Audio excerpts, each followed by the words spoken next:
Halo Sobat Elektron, semoga selalu dalam keadaan sehat dan berbahagia. Kembali lagi di subjek fisika yang akan membahas kelanjutan materi induksi elektromagnetik. Di video sebelumnya, kita sudah membahas mengenai flux magnet, hukum Faraday, dan hukum Lenz. Nah, di video kali ini kita akan melanjutkan pembahasan sebelumnya, tetapi kita lebih spesifik membahas tentang aplikasi hukum Faraday. Perhatikan gambar berikut. Terdapat gambar rice cooker ya.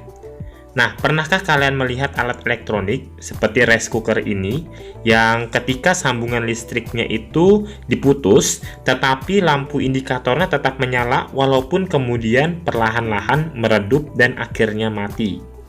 Mengapa ini bisa terjadi? Semua penjelasan mengenai alasannya akan kita bahas di video kali ini, lebih tepatnya ke penerapan atau aplikasi hukum Faraday. Aplikasi hukum Faraday yang akan kita bahas di video kali ini, yang pertama adalah GGL induksi karena perubahan luas, kemudian GGL induksi karena perubahan sudut, dan yang terakhir GGL induksi karena perubahan arus listrik. Mungkin Sobat Elektron masih ingat di video sebelumnya kita membahas persamaan pada hukum Faraday untuk mencari GGL induksi, epsilon sama dengan min N delta flux dibagi delta T, di mana flux itu sama dengan medan magnet dikali luas permukaan jika medan magnetnya tegak lurus bidang. Sementara delta flux sama dengan delta B dikali A, sehingga rumus GGL induksi menjadi min N dikali A dikali delta B dibagi delta T. Di mana epsilon ini adalah GGL induksi dalam volt, N jumlah lilitan, kemudian B medan magnet dalam satuan Tesla, A adalah luas permukaan dalam satuan meter persegi, dan T adalah waktu dalam sekon. Kita mulai dari pembahasan yang pertama, yaitu GGL induksi karena perubahan luas. Perhatikan gambar berikut. Terdapat sebuah kawat panjang L yang berada di sekitar medan magnet seperti ini ya. Kemudian kawat digeser dengan kecepatan V sehingga kawat berpindah sejauh delta S. Mula-mula ketika kawat berada di posisi awal, maka jumlah garis medan magnet seperti gambar ini. Ketika kawat digeser, maka luasnya semakin besar, sehingga jumlah garis medan magnet yang menembus permukaan juga semakin banyak, sehingga terjadi perubahan flux magnet. Di sini kita bisa mencari GGL induksi dengan persamaan epsilon sama dengan B kali L kali V. Oke, kita cek penurunan rumus ini ya. Seperti yang sudah disinggung di awal tadi, untuk mencari GGL induksi berdasarkan hukum Faraday untuk kawat lurus, maka kita bisa menggunakan persamaan epsilon sama dengan delta flux dibagi delta T, di mana delta flux itu sendiri rumusnya adalah B dikali A untuk medan magnet yang tegak lurus bidang. Sehingga dari sini kita bisa melihat karena kasus GGL induksi yang nomor 1 ini terjadi karena perubahan luas, maka persamaan fluxnya bisa kita tulis flux sama dengan B dikali delta A. Delta A ini artinya perubahan luas. Dari sini kita bisa substitusikan ke persamaan epsilon sama dengan delta flux dibagi delta T. Sini aku coba jelaskan lagi. Mula-mula kawatnya berada di posisi ini ya, posisi awal. Jadi jumlah garis medan magnetnya ada 8. Kemudian kawat ini digeser ke kanan dengan kecepatan V, sehingga kawat ini posisi akhirnya berada di sebelah kanan seperti ini. Nah, kawat ini bergeser sejauh delta S. Dari sini kita bisa lihat ya perubahan luasnya dari awal sampai dengan akhir. Berarti jumlah medan magnet atau jumlah garis medan magnet yang masuk itu bertambah di posisi kiri ditambah posisi kanan ini, posisi akhir. Dari sini maka akan terjadi perubahan flux. Nah, perubahan flux terjadi karena perubahan luasnya tadi. Sehingga bisa kita tulis persamaannya menjadi epsilon sama dengan B dikali delta A dibagi delta T. Dari sini kita bisa menuliskan untuk perubahan luas, karena luasnya di sini ya, karena bentuknya itu persegi, kita bisa perhatikan, karena bentuknya persegi, maka untuk mencari luas permukaannya, kita bisa kalikan panjang dikali lebar.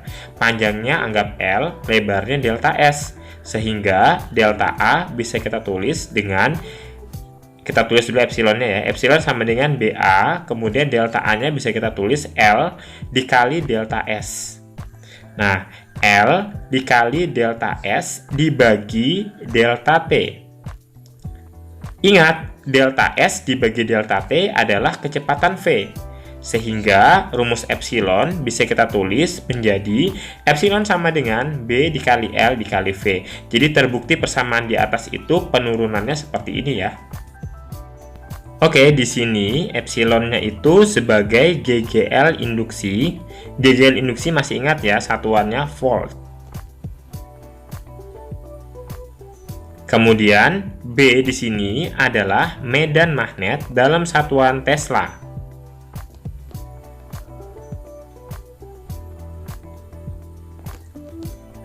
Kemudian L di sini adalah panjang kawat dalam satuan meter.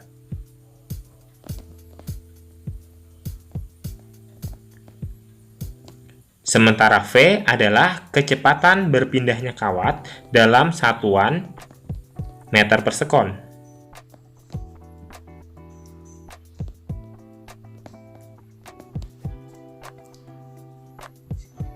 Oke, di sini bisa kita lihat bahwa arah gaya Lorentz pada kawat selalu berlawanan dengan arah gerak kawat tersebut. Selanjutnya kita bahas aplikasi hukum Faraday yang kedua, yaitu GGL induksi karena perubahan sudut. Contohnya generator. Pada generator ada dua buah magnet di kutub utara dan kutub selatan.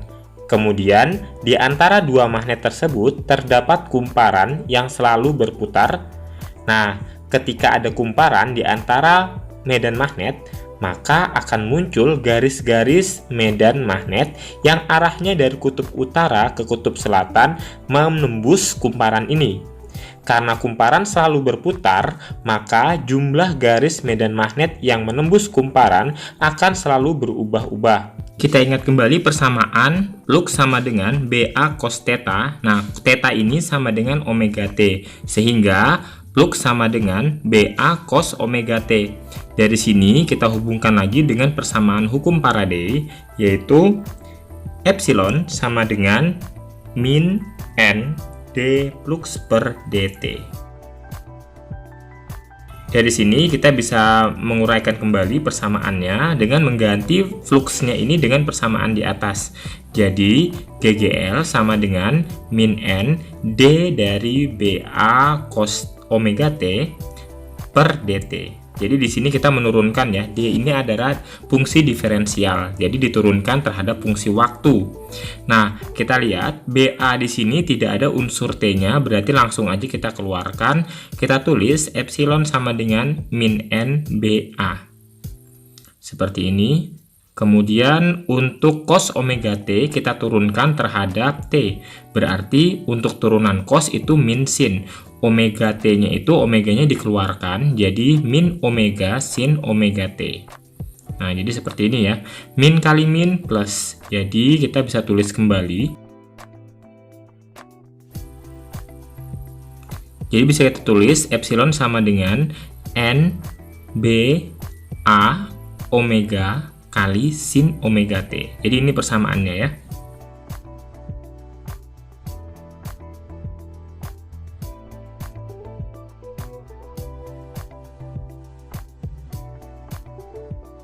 Ketika nanti ada pertanyaan mencari GGL maksimum, maka kita harus menggunakan sin omega T nilai maksimumnya. Nah, sin itu maksimum bernilai 1, sehingga persamaan GGL-nya menjadi epsilon sama dengan N dikali B dikali A dikali omega. Oke, sekarang kita masuk ke aplikasi hukum Faraday yang ketiga, yaitu untuk mencari GGL induksi akibat perubahan arus listrik. Nah, di sini ada sebuah lampu yang dihubungkan dengan sebuah baterai dan saklar. Kemudian ditambah dengan sebuah induktor atau kumparan.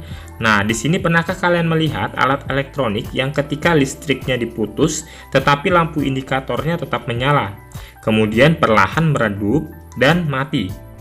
Kenapa ini bisa terjadi?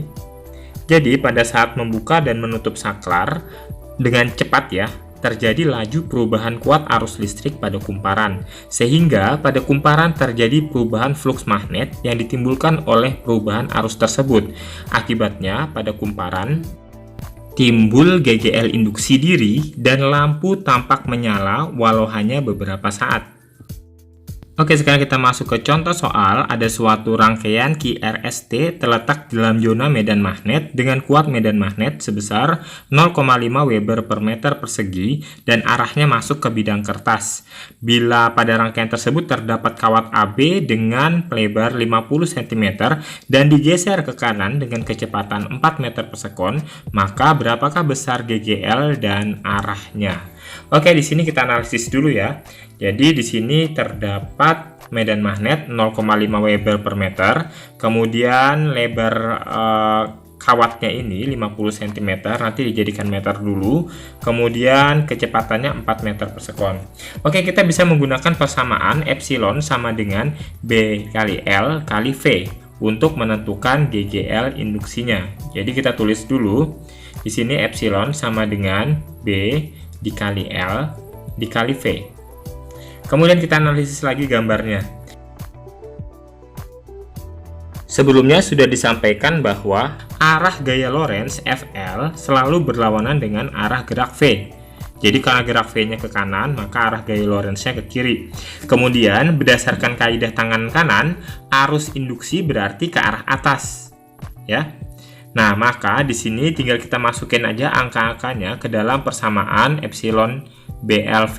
Di sini B-nya 0,5 Weber per meter persegi. Kemudian lebar kawatnya 50 cm, dikonversikan ke meter terlebih dahulu, hasilnya 0,5. Kecepatannya 4 meter per sekon. Jadi tinggal substitusikan 4 ke dalam persamaan. 0,5 kali 0,5, 0,25 atau seperempat dikali 4 sama dengan 1 volt. Jadi jawabannya adalah 1 volt.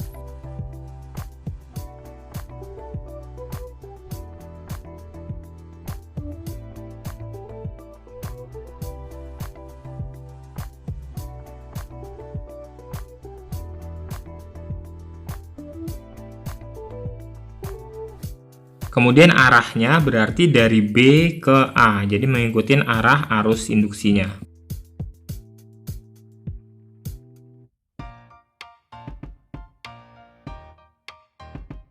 Oke Sobat Elektron, sampai di sini video pembelajaran kali ini. Kita berjumpa kembali di video berikutnya, masih membahas tentang induksi elektromagnetik transformator.